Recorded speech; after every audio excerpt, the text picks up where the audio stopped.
Why is no one talking about this? When I mention public relations, maybe you're gonna think of like, I bet you think of an office in New York or in LA with lots of people answering the phone, answering emails, to newspaper outlets about some big celebrity scandal, right? And I bet that you would agree with me when I say you probably think, yeah, I would love some press so that people know about my business and what it is that I sell, but I can't afford a PR agent.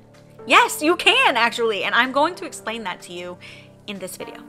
But first, I want to explain what a PR agent actually does and how public relations can grow your clientele a whole lot faster than just posting before and afters on Instagram. So there's actually a big piece of your marketing missing. And if you are still banging your head on the wall over on Instagram, posting before and afters over and over again, we have a lot of work to do, like a lot of work to do. First, let's think of celebrities, okay? How do they get us to know who they are, like them, and then trust them so that we buy their products? Public relations. It's actually a whole lot more than just like managing scandals for celebrities. PR agents craft stories that frame the client they represent in the right light at the right time so that we like them.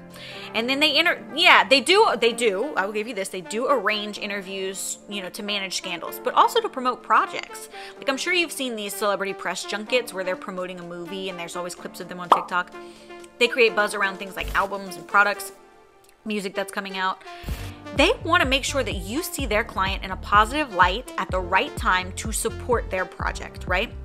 Maybe we see two co-stars who have a movie coming out and we're dying to know, are they in a relationship? It seems like they're in a relationship. Or maybe somebody, was in the right place at the right time and just happened to be caught on camera while they saved someone or helped someone. That was done on purpose. Will they, won't they is the most famous storyline. So as a beauty business owner, we've been relying heavily on social media to communicate our messages, our service offers, any specials you might be running, or if you have a new employee, hey, she's, her books are open. Instagram has been the go-to platform here, but it's getting harder to stand out, and copying the same trends and using the same trending audio is actually diluting your message. There's nothing unique left about you there. So how can you show potential clients who you are and like the vibes of your business if all we are promoted for doing is copying everybody else? You can't build a loyal clientele base that way because they're not connecting with you, they're connecting with a local trend, and that's nothing. So, okay, let's start here. Now we understand public relations works on much more than just scandals, right? It's letting people know who we are and what we do. How can we capitalize on those same strategies as celebrities, but as solopreneurs in the beauty industry and a much, much, much smaller budget with no team? First, let's look at what it's going to cost you to not capitalize on public relations in your business. You want to keep relying on Instagram? It's going to cost you a lot.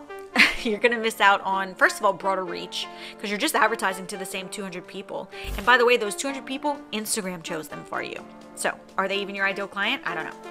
You will not be forming deep connections with people in your community because they only get to see content of you dancing the Kid Leroy, because remember, that's what Instagram's promoting. And you're going to lose out on the absolute cheat code that it is to use someone else's audience to grow yours. So that is when somebody else posts your business and says, hey, this place is cool. All the people who follow them and trust them now believe your business is cool. Influencers have been selling their audience's trust for over a decade. That's actually true. That feels so weird to say, but it's true. That is what an influencer does. They build trust with an audience and then they sell it. Not to mention, it takes a lot of your time to film, edit, find trending audio and all that stuff, and then Instagram shows it to no one. You have to diversify your strategy. You have to, or your business is never going to grow. It's going to end up dying actually a very slow and painful death, and it's going to hurt every month as the bills come in. It's going to hurt more and more. You can actually do this yourself. You can get your own public relations going without spending tens of thousands of dollars on an agency, because you don't need your beauty business advertised nationally. You need local clients to know about your business and to trust you. So we can do that ourselves. Doing it yourself is a lot simpler than you think. First, I want you to start by researching local influencers and local media outlets. I want you to literally go to the news channel's website and look for email addresses, phone numbers, and submission guidelines on their website. Somebody wrote a story that you really liked, you wish you had one like that, great. Find their name, go on the website and find their email. Then when you email them, frame your story in a way that grabs their attention, like local girl opens luxury business, single mom opens town's hottest spa, 20-year-old brings the nation's hottest trend to our small town. Just make it really newsworthy and make it relevant to your local audience, framed for the person that you want to walk through the door. If you want moms to come to your spa, then pitch the story of how you support local moms. Find a local mommy blogger, hello, call into a radio talk show in your town and dedicate a song to all the local moms out there and explain why it's so important to you that you actually crafted an entire business around it, right? So right here in your small town, sponsor local events instead of running Facebook ads. Take the same $150 that you would have used on Facebook ads and throw it into sponsoring some kind of local event.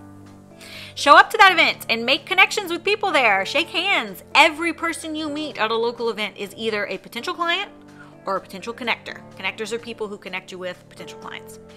If you don't have time to sift through all this yourself, don't worry, you can still do this. Just hire out. You can use platforms like Fiverr and Upwork, and you can give freelancers specific jobs to handle for PR tasks for you. So they can make a list of news outlets for you and then send out an email that you crafted, like a pitch offer. They can get contact info and then, use an approved email and pitch for you. That's a very cost-effective way to get the job done without, the overhead of a full-blown PR agency.